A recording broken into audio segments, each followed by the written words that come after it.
Is it worth it going to college for music? No. Well, it might be a little bit more complicated than that. Oh, you want to go down? Okay, sorry.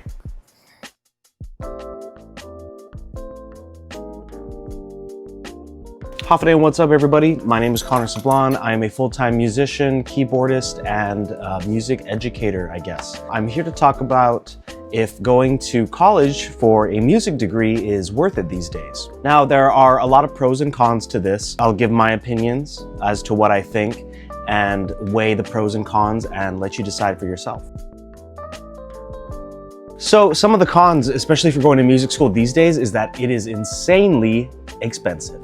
If you're trying to get a 4-year bachelor's degree or master's in music, that is very expensive.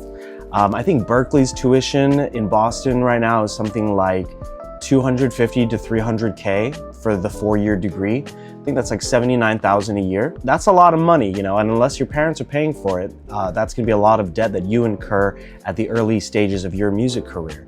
And that's not something that you want to have as a musician, especially a musician that wants to be open to all kinds of options. You don't want to be weighed down by debt.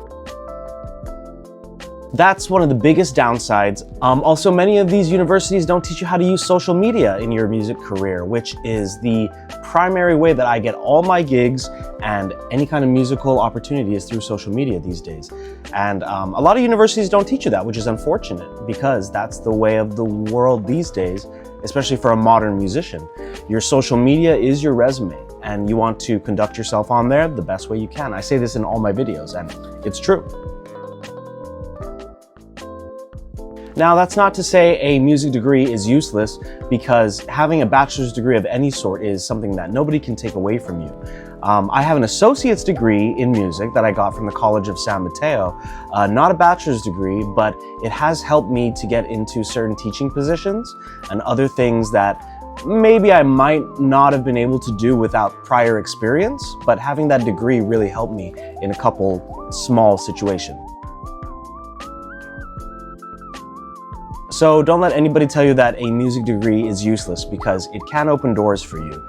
It just comes at a quite high price these days, depending on what music school or 4-year university you want to go to.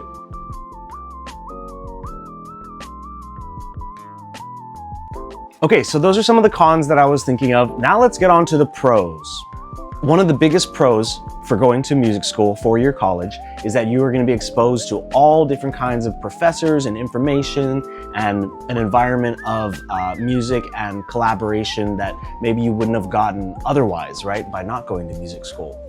You're held at a high standard of practice every day by your professors and your classes, right? They kind of expect you to practice. That's your assignment, that's your homework, composition, you know, ear training, all of these kinds of things that are very, very important to modern musicians are taught in these schools. And it's a very important thing to have under your belt and in your toolbox, right? You meet other musicians and you learn and practice together. This is one of the most valuable things about going to school for music. You're surrounded in an environment of practice and maybe a little bit of friendly competition, and that kind of thing can help you grow as a musician. That's what I've always thought about music school. It's like a kind of a pressure cooker, right? Everybody's all together. It's a melting pot of talent and of ideas and creativity. And you can't really get that anywhere else. I don't think so, unless you're gigging and you're in a scene, in a town where there's a lot of people gigging the same way. But music school has it, and it's there for you, you know? And you have professors you can talk to, classes you can take, information you can learn. I think that's one of the biggest pluses of going to college for music. And some of these friendships that you make with other musicians might lead to professional gigs, you know? Could be a working relationship, professional relationship that you keep for years. I still get gigs from a lot of the people I went to college with, and in turn I give them gigs too. And that's just the way it goes with musicians, especially when we're all trying to make it, right? Doing the thing that we love. So those connections and those friendships are really huge. And a lot of them come from this environment of learning together in college, in music school. Okay, and now the biggest pro, I think, it kind of goes hand in hand with what I just said about meeting other musicians and connecting with each other, is that you get connections. You get opportunities from maybe not just your musician friends, but also your professors and other people that might, you know, do a workshop at your college, you know, go talk to them. Maybe they might give you a gig too. This is really the biggest pro, is the connections that you can make at music school and how this can lead you on to other opportunities. And that's really the best part about it, I think. Those connections that you can make at those colleges, those are the biggest perk of going to music school, right? Of course, learning the information, getting your degree, but those connections are the ones that can lead you to a real career, right? So especially as a musician, this is a people industry. You want to connect with people, you want to talk to people, you want to make sure that they remember you, and you want to make sure that you do the best job and present the best version of yourself so that you can make an impression and people remember you, you know, for other opportunities.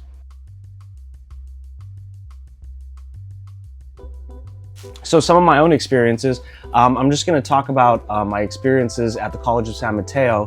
When I started there, the harmony and musicianship courses were 3 credits. So they were really good at building your, building your credits to try to get your degree or even to try and transfer. But since then, I believe they've been bumped down to 1 credit, which is kind of a shame because those classes are so amazing and the professors put so much information and so much useful stuff there that you could use. And it's, it's a bummer it's not 3 credits anymore, but what are you gonna do? I met many friends and musicians that I still work with today and have influenced me. I've gotten so many gigs from them, including some of the biggest gigs that I've ever done in my entire life. In fact, the biggest gig I've ever done in my entire life, it was an audience of 18,000 people. And I got that through a connection at my college. So that can, those connections can lead to great things. Also, I fell in love with jazz at the College of San Mateo, which is primarily what I practice now, right? Besides reggae and my own compositions, is I try to keep my chops up in the jazz scene. And I'm from Guam too, right? So there's not a big jazz program there. There are jazz bands in the high schools, but I went to a very small high school on Guam, and I did not join any bands or do any jazz of any sort. So when I came out here and all my friends that I was making were into jazz, big band, combos, ensemble, I was like, what's all that about? And then they showed me, they're like, check this thing out. They're like, you gotta get one of these. And I actually got a real book before I even started any of the applied lessons or combos classes. I was like, I just wanna learn some standards. And the real book is, whatever you feel about the real book, this thing is a staple on my piano. It doesn't leave my piano, right? I always keep it here for a reason. Also, I learned how to interact with other musicians and, how to conduct myself as a musician in the presence of other musicians. How to manage your ego, how to manage your insecurities, your doubts about your skills, right? And the best way to manage the doubts about your skills is to practice. That's something I learned too. I spent countless hours in those practice rooms in college. And sometimes I would just be in there to blow off steam and just play piano, even if it wasn't really that good. But I would also sit in there and write songs and practice and even record some music. Practice, practice, practice. That's the way to manage the doubt in your mind, right? I talked about ego. When you're in a situation with a lot of other musicians, egos can be flying around. Maybe some people are acting kind of like jerks. Maybe, they won't call you for certain things or whatever if they don't think you're up to their level, which is totally understandable. And my only response when that happened to me is I just went to practice more. I just didn't really hang out with those people. And then if a chance did come that I would play with those people, I already knew what they were all about, right? You can manage your expectations for who you want to play with, just by being around other musicians and figuring out what they're like. Yeah, and honestly, I wouldn't trade those experiences at College of San Mateo for anything. Those are really some of the best situations that I was in as a young musician, was being around all those people practicing, learning jazz, all my professors that were fantastic. Another part to this is alternatives to these huge, expensive music schools. I would say, in this day and age, with college being basically the price of a Lamborghini Huracan STO, maybe try to go to a 2-year or a junior college for the first couple years, right? So getting your GEs done and also getting all your credits so that you could transfer into another school. That way it'll be cheaper. And also you get the experience and the degree from that larger school, but you still have all the experience from the previous school. And the College of San Mateo, I keep plugging CSM, but I'm gonna keep plugging CSM because when I went there, and I think it still is, one of the best community colleges in California. They have a beautiful campus, great staff, so many opportunities to meet musicians and practice, great practice rooms, great big band room. Like, their music department was really well funded when I was there. That being said, music degrees are not useless, right? You can use them for a lot of things. They give you a lot of credentials in this day and age.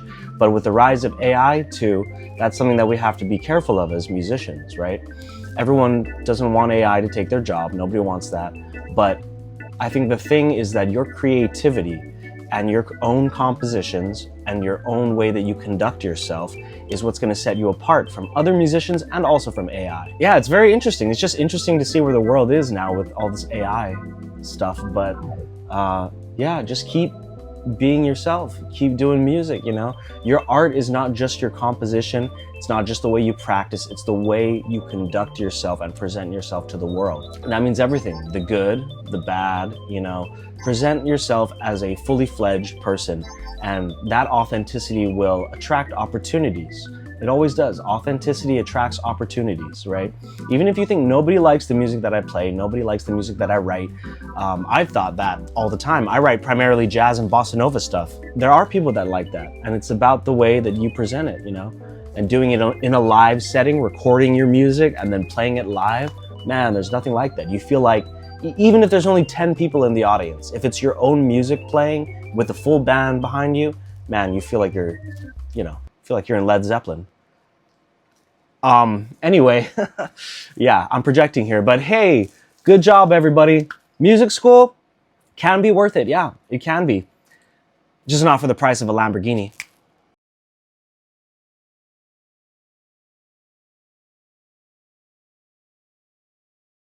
Also, don't sleep on YouTube University.